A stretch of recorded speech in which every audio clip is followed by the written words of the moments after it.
Bienvenidas, bienvenidos a esta exploración detallada. Hoy nos metemos de lleno en un tema, fundamental en la industria del refino. API RP 982 es la práctica recomendada para la inspección y evaluación de revestimientos refractarios. Su primera edición de octubre de 2023. Exacto. Y estos revestimientos son clave, ¿eh? Están dentro de equipos como unidades de craqueo catalítico, calentadores, incineradores. Donde las condiciones son extremas, ¿no? Calor, presión. Justo. Son como los escudos protectores.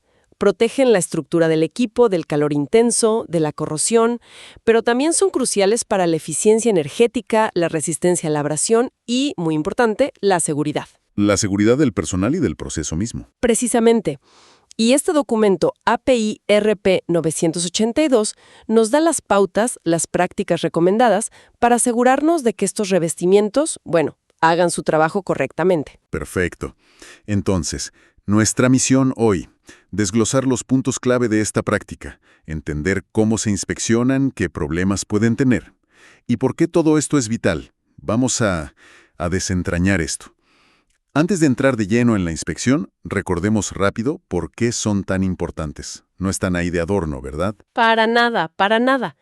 Tienen varias funciones críticas. A ver, la primera, la protección térmica. Sin ellos, el metal del equipo se degradaría muy rápido por oxidación, fatiga térmica, carburización. Claro, las altas temperaturas destrozarían el acero. Exacto. Luego, la eficiencia. Mantienen el calor dentro del proceso, o sea, conservan la energía. Menos pérdidas, más eficiencia. Lógico. Después, la resistencia a la abrasión. Piensa en unidades como las de FCCU, con partículas volando a toda velocidad. El refractario resiste ese desgaste. Como una coraza. Eso es. También resistencia a la corrosión, protegen al metal de compuestos químicos agresivos que pueda haber en el proceso. Otra barrera más. Y la última, pero no menos importante, seguridad del personal. Reducen la temperatura de la carcasa exterior del equipo a niveles seguros. O sea que sin estos revestimientos tendríamos equipos fallando, procesos súper ineficientes y riesgos de seguridad inaceptables. Queda claro. Ahora sí, ¿cómo sabemos si están bien? Ahí entra el inspector de refractarios certificado por IP 982. ¿Qué métodos usa? ¿Es solo mirar? Bueno, la inspección visual 6.2.1 es fundamental, sí, pero tiene su ciencia. No es solo echar un ojo. Ajá. Hay que mirar desde distintos ángulos, usar la iluminación para detectar patrones de desgaste, fisuras finas, incluso buscar si asoman las puntas de los anclajes. Eso te dice cuánto material se ha perdido. Qué interesante eso de los ángulos de luz. Y si no se puede entrar fácilmente al equipo. Ah, buena pregunta. Ahí entra la inspección visual remota, 6.2. Usamos drones, cámaras especiales, boroscopios. Tecnología. Sí, es útil para un primer vistazo o para lugares difíciles. Pero ojo, tiene limitaciones. La tecnología avanza, Hay LIDAR 3D y todo, pero siempre necesitas una referencia de escala. Y cuidado con el polvo que levantan los drones, puede complicar la visión. También está la inspección con acceso por cuerdas, 6.2.3, para sitios muy complejos. ¿Y desde afuera? ¿Había oído hablar de cámaras térmicas? Correcto. La termografía infrarroja, 6.2.4, detecta puntos calientes o, más cálidos en la carcasa externa. Señal de alerta. Exacto. Indica un posible deterioro del refractario por dentro, que ya no aísla bien. Debe hacerse regularmente y por técnicos con experiencia. Pero me imagino que no es infalible, ¿no? No, claro. Influyen muchas cosas. La calidad de la cámara, la emisividad de la superficie, el vierto, reflejos. No te garantiza que el refractario esté estructuralmente bien. Pero sí puede decirte, ojo, aquí el calor se está escapando. Entendido. Y luego está el famoso martilleo. Literalmente golpear el revestimiento. Sí, la prueba de martillo 6.2.5. Es una técnica clásica, pero es subjetiva, depende mucho de la experiencia del inspector. ¿Y cómo funciona? Se usa un martillo pequeño, no muy pesado, y se golpea suavemente la superficie. Hay que escuchar el sonido. Escuchar. Sí, un sonido hueco puede indicar laminaciones, grietas, zonas sueltas. Un sonido sólido suele ser buena señal.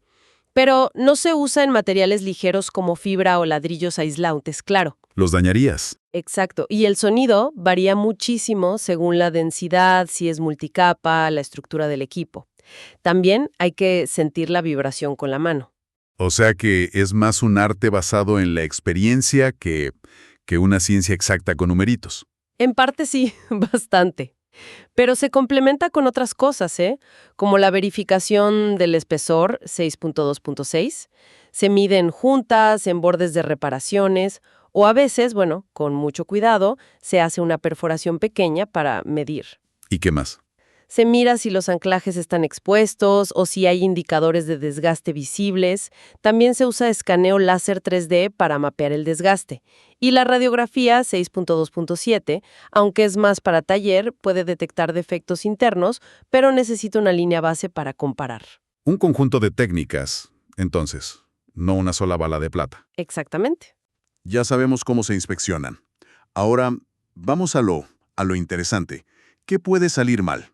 El anexo A del API 98.2 detalla los mecanismos de degradación. Una galería de problemas. Sí, hay una variedad importante. Empecemos con los monolíticos, los que son como concretos. Un problema muy común, grietas y desprendimiento, spalling, A1.1. Grietas. ¿Todas son malas? No necesariamente. Algunas finitas son normales por el curado y el primer calentamiento, pero las anchas, digamos más de 1.6 milímetros, y las profundas, más del 50% del espesor, esas sí preocupan. ¿Y por qué salen? Pueden ser por estrés térmico, choques de temperatura, gradientes, estrés mecánico, vibración, impacto, ataque químico o incluso un secado inicial demasiado rápido. Hay un tipo peligroso, el sheeting, que son grietas paralelas a la cara caliente que hacen que se desprendan láminas. Uf, suena delicado. ¿Lo es? Y también están las laminaciones A.2. Son como planos débiles dentro del material, paralelos a la cara caliente, muy peligrosos porque se pueden desprender. Suelen ser por fallos de instalación. Errores humanos, digamos. Sí, como dejar que una capa fragüe parcialmente antes de echar la siguiente, o atrapar rebote en la proyección, gunita, o hacer malas juntas frías. Si se detectan, hay que quitarlas. ¿Qué más? La erosión A.3, el desgaste por partículas a alta velocidad. Puede ser uniforme, difícil de ver, o muy localizada, como en los ciclones de FCCU. Ahí se ve clarísimo. Me imagino. ¿Y la química? El ataque químico o corrosión, A.4. Depende mucho del ambiente y del tipo de refractario. Hay de todo. Volatilización de sílice por hidrógeno, reducción de óxidos en ambientes sin oxígeno, hidrólisis alcalina. ¿Hidrólisis qué? Alcalina es una reacción destructiva en concretos que no han sido calentados del todo si hay CO2 y humedad. También ataque por escoria fundida, slag, ataque por sodio, calcio, azufre, vanadio, que actúan como fundentes, y hasta desintegración por monóxido de carbono. ¿Cuántas cosas? Mencionaste el FCCU. ¿El coque da problemas? Sí, la degradación inducida por coque, A1.5. El coque puede meterse en los poros y cambiar las propiedades, o peor, lo que llaman coke jacking. El coque se mete detrás de los anclajes tipo X-Mesh y los levanta. Los arranca casi. Literalmente. O el coke ratcheting, que es una deformación del metal por el coque. ¿Y si se pasa de temperatura? Sobrecalentamiento A1.6. Se nota, la cara caliente se ve vidriosa, como fundida, hay erosión fuerte, deformación, mucha contracción, cambia de color. Un refractario sobrecalentado suele estar dañado para siempre. Hay que cambiarlo. Casi seguro. Y otro problema, a veces oculto. Bypass de gas caliente A1.7. Es cuando el gas caliente se cuela por una grieta o junta y circula detrás del refractario. Entre el refractario y la carcasa. Exacto. Necesita una diferencia de presión, un punto de entrada, uno de salida y un camino. Consecuencias. Puntos calientes en la carcasa, corrosión o erosión brutal de la carcasa y los anclajes, sobre todo si el gas lleva partículas. Es difícil de detectar sin quitar el refractario. Impresionante la cantidad de cosas que pueden pasarle a un concreto especial. Y los ladrillos. Que parecen más robustos. Tienen sus propios males A2. Una grieta completa en un ladrillo estructural, como en un arco, es crítica A2.1. El capping o pinch spalling, que se desprenda la cara caliente, es común. ¿Se deforman? Sí. ¿Sufren creep? Es una deformación lenta por el peso y el calor. Los arcos se pueden combar, las paredes inclinar, también puede haber movimiento estructural, como torsión o pandeo. Eso es muy peligroso. Y las juntas de expansión son vitales. Si fallan, se generan tensiones enormes. O sea que ni los ladrillos se salvan. Y los anclajes que sujetan todo esto, dijiste que eran cruciales. Lo son. Y también fallan. Por fatiga, mecánica o térmica. Alta temperatura sufren de todo. Corrosión, oxidación, sulfuración, carburización.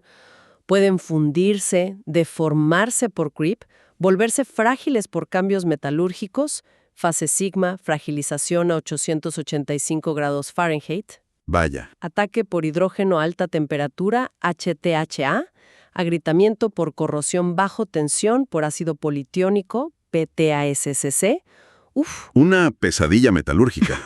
Y además, degradación mecánica, a 3.6, como erosión si hay bypass, o el cockjacking que mencionamos.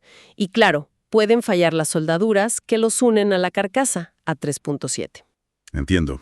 Quedan las fibras cerámicas, esas mantas o módulos blancos. Parecen más delicadas. Y lo son, a 4. Se inspeccionan mucho visualmente y con una prueba de empuje, push test, a 4.2.4, a ver si están sueltas. ¿Cómo fallan? Por desgarros, erosión, impacto, si se comprimen mucho, si se mojan, colapsan, pandeo, también por ataque químico o porque falla el anclaje, a 4.3. Un problema típico es que el anclaje se corroa justo donde atraviesa la zona fría, cerca de la carcasa, por condensación. Es un mundo complejo de interacciones y posibles fallos por todos lados.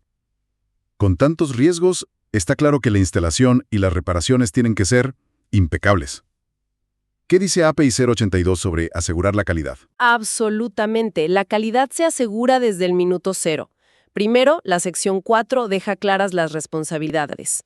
¿Qué le toca al dueño del equipo, qué al inspector, qué al contratista? Cada uno con su papel. Exacto. Y es fundamental tener un plan de inspección y pruebas ITP 8.4 detallado y aprobado antes de empezar. Ese plan dice qué se revisa, cómo, cuándo y cuáles son los criterios de aceptación. Tiene puntos de espera donde el trabajo no sigue hasta que el inspector da el visto bueno. Control estricto. Sí, y se usa un sistema de marcado claro, sección 7, en el equipo para indicar exactamente dónde reparar. Líneas continuas, punteadas, cruces, flechas, a veces colores, para que no haya dudas. Y durante la instalación misma, sección 8. Control de calidad continuo. Hay que seguir las normas específicas. API 936 para monolíticos, 975 para ladrillos, 976 para fibras. Se verifica todo, los materiales que llegan, la preparación de la superficie metálica, la soldadura de los anclajes. La mezcla del concreto, imagino. Fundamental. Tiempos de mezcla, cantidad de agua, temperatura. En la aplicación, la vibración si es colado, las presiones si es proyectado, gunita, cómo se colocan las juntas en los ladrillos, la compresión en las fibras. El curado posterior también es crítico. Y llevar registros detallados de todo, 8.3, incluyendo los famosos logs de mezcla de cada amasada. Un trabajo súper meticuloso. Requiere gente muy capacitada, ¿no? Y consciente de la seguridad. Indispensable. La experiencia de campo es insustituible. Lo dice la propia introducción del documento. El anexo C detalla los requisitos para la certificación API 982. Hay que pasar un examen, sí, pero también demostrar experiencia mínima, tanto general en la industria como específica en refractarios, y tener formación, tabla C1. No es para cualquiera. No. Y la seguridad del personal es prioritaria. Sección 5. Inspeccionar esto puede ser peligroso. ¿Por qué? Riesgo de caída de refractario suelto o de escombros. El polvo, que puede ser peligroso, ojo, podría contener sílice cristalina o incluso asbesto en revestimientos viejos. Lo advierte el documento. Trabajar en espacios confinados, en altura, hay muchos riesgos. 5.2. Hay que ir con mucho cuidado. Siempre. Bueno, hemos recorrido bastante terreno. Desde por qué necesitamos estos revestimientos, hasta cómo se miran, todos los problemas que pueden tener y cómo se instalan y reparan bajo normas estrictas como API RP 982. Queda clarísimo que mantener la integridad de los refractarios es una tarea compleja, pero esencial para la seguridad y la eficiencia en el corazón de una refinería. Así es. Requiere una combinación de conocimiento técnico, de experiencia práctica, de observación muy detallada y un enfoque súper riguroso en la calidad y la seguridad. Los métodos de inspección, desde el martillo hasta los drones y la termografía, son como un arsenal para entender qué pasa adentro, ¿no? Totalmente. Son sistemas críticos. Críticos, sí, y hay que saber interpretar lo que te dicen esas herramientas. Y para reflexionar, el propio documento menciona algo interesante en el anexo D, las vulnerabilidades. Una de ellas es la dificultad de predecir tasas de deterioro que no son lineales. Ajá, eso es un desafío grande. Claro, porque muchos de estos problemas no avanzan poquito a poquito de forma constante. Pueden estar estables y de repente, ¡pum!, se aceleran. ¿Cómo anticipas eso? ¿Cómo sabes cuándo un desgaste que parece lento podría volverse crítico de golpe? Es la pregunta del millón, ¿no? Requiere vigilancia constante, entender muy bien el proceso, la historia del equipo, y a veces aún así hay sorpresas. Es un desafío continuo para la industria. Sin duda. Un desafío constante. Bueno, muchísimas gracias por esta exploración tan detallada de la inspección y evaluación de revestimientos refractarios. Ha sido muy esclarecedor. Un placer, como siempre. Y a quienes nos escuchan, gracias por acompañarnos. Hasta la próxima.